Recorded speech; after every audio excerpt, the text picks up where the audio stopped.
Por fin tenemos el cómic publicado y vamos, yo creo que va a tener, no sé, ha venido bastante gente, yo creo que va a tener bastante éxito y sobre todo que hemos intentado actualizar la imagen de Agustina, ¿no? Hemos intentado darle un aire actual, un aire de cómic de ahora y bueno, yo creo que va a salir todo perfecto y estoy muy contento con el proyecto. El baño guapo.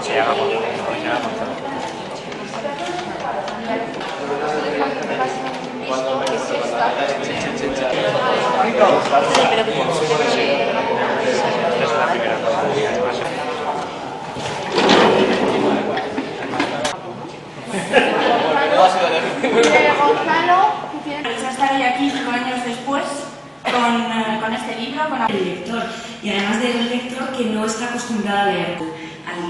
Cuando tuve